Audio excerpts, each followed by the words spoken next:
Hai teman-teman, Assalamualaikum. Kali ini saya bikin donat, tapi ini tanpa cetakan dan dengan metode semi otolisis. Jadi di otolis adonannya tapi cuman sebentar aja, tidak selama yang biasanya. Sebagian saya bikin donat dan sebagiannya dibikin bomboloni seperti ini. Sekarang kita langsung simak cara pembuatannya yuk.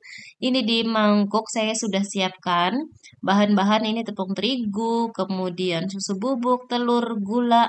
Yang tidak dimasukkan di sini adalah ragi, bread improver, garam, dan juga margarin. Empat bahan itu nanti belakangan ya.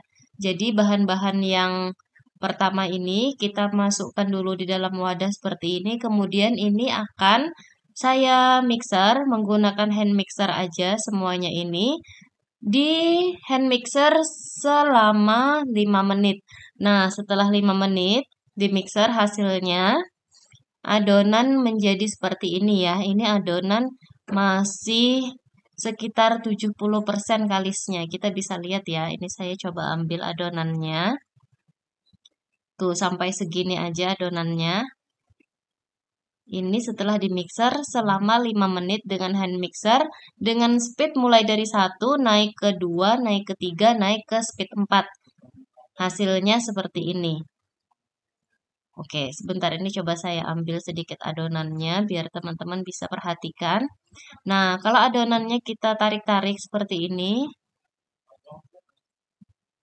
tuh dia belum bisa sampai ditipiskan banget ya, karena belum 100% kalis elastis, ini baru sekitar 70% kalisnya. Nah, kayak gini. Nah, adonan ini akan kita autolis dulu. Jadi ini nih akan kita istirahatkan, tapi tidak lama. Ini cuman akan saya istirahatkan selama 5 menit aja. Jadi ini adonan diambil kemudian dibulatkan dulu, kembalikan lagi ke dalam mangkuk. Kita tutupin pakai plastik atau pakai serbet ya, ditutup rapat. Ini kita diamkan selama 5 menit. Nah, setelah adonan nanti kita diamkan selama 5 menit, nanti adonannya akan semakin lentur, teman-teman. Adonannya hasilnya tuh jadi seperti ini. Coba saya ambil dulu ya. Coba kalian lihat adonan yang sudah kita diamkan. Adonannya semakin kalis. Tuh, dia semakin lentur. Ini kita tarik, kita bentangkan. Dia bisa sampai tipis dan tidak mudah sobek. Coba ya. Ini adonan belum masuk ragi, tapi dia udah bisa seperti ini tuh. Dia glutennya udah terbentuk, ya kan? Sudah tidak mudah sobek. Sekarang kita akan memasukkan dua bahan, yaitu ini ragi dan juga bread improver. Tapi ini kita campur dulu dengan air ya. Ini sekitar 1 sendok makan. Kemudian kita aduk sampai rata, sampai dia menjadi seperti pasta begini. Nah, kemudian ini kita masukkan ke dalam adonan. Dan lanjut kita mixer lagi adonan sama ragi dan bread improver itu tadi. Selama sekitar 30 detik lah ya sampai tercampur aja. Nah, kemudian kita masukin garam dan juga margarin. Lanjut lagi kita mixer seperti ini sampai selama 7 menit. Nah, ini setelah di mixer dengan menggunakan hand mixer selama 7 menit, adonan hasilnya jadi seperti ini teman-teman. Ini udah kalis elastis ya adonannya. Ini kita tarik-tarik, dibentangkan kayak gini sampai tipis, dia tidak mudah sobek. Sekarang ini adonan udah selesai. Sekarang kita tinggal bagi-bagi adonan ini.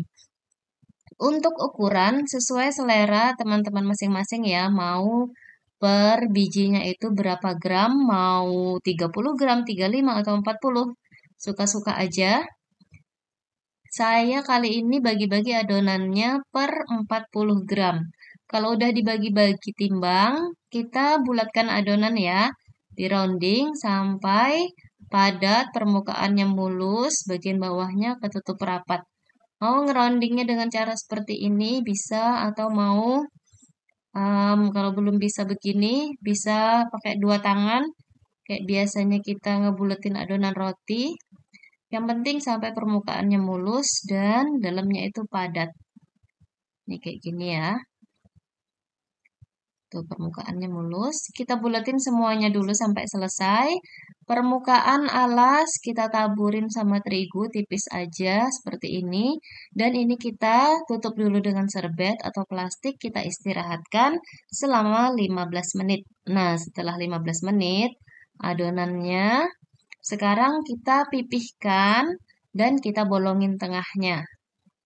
Seperti ini ya. Ini udah saya balurin sama tepung terigu tadi sebelum dipipihkan dan juga dibolongin. Tuh dia udah berbedak adonannya dan saya susun di atas kertas-kertas yang udah dipotong-potong biar nanti gampang waktu kita mau menggoreng. Saya tutupin serbet, saya diamkan selama 30 menit dan ini yang udah saya diamkan lagi. Kita proofingnya terbuka tanpa ditutup selama kurang lebih 60 sampai 90 menit ya. Ini udah kering permukaannya adonan dan ini udah siap untuk kita goreng. Tuh kayak gini ya adonannya. Dan hati-hati jangan sampai overproofing adonannya. Kita goreng di minyak yang sudah dipanaskan, kalau bisa suhunya sekitar 165 sampai 170 derajat ya. Nah, ini kalau satu sisinya udah matang, kemudian kita balik dan tunggu satu sisinya matang, kemudian tinggal kita angkat nanti. Tungguin sampai benar-benar matang ya bagian bawahnya, baru bisa kita angkat. Ini saya menggorengnya pakai minyak padat, teman-teman. Teman-teman bisa beli minyak padat di toko bahan kue, biasanya ada dijual berbungkus-bungkus gitu ya, udah di repack biasanya di toko itu. Nah, ini dia hasilnya yang sudah selesai digoreng, tinggal kita tiriskan di atas kuling rek yang dikasih sama tisu supaya minyaknya meresap ke tisu. Kita goreng sampai semua donat selesai. Ini dia hasilnya yang tadi udah digoreng. Itu satu biji sisa adonan ya. Sisa potongan tuh cuman berapa gram tadi itu. Nah, ini dia teman-teman yang udah selesai didinginkan adonannya. Mari kita lihat seperti apa bagian dalamnya ya. Donatnya empuk tapi dia tidak apa namanya? Tidak sampai yang terlalu kempus gitu ketika kita pencet-pencet. Dia masih padat donatnya, tapi empuk. Di bagian dalamnya seperti ini ya. Nah, silahkan teman-teman coba resep donat kali ini dan pakai metode semi autolysis ini kalau saya bilang karena kita autolis adonan tapi tidak lama ya. Tadi cuma 5 menit aja. Nah, hasilnya seperti ini teman-teman.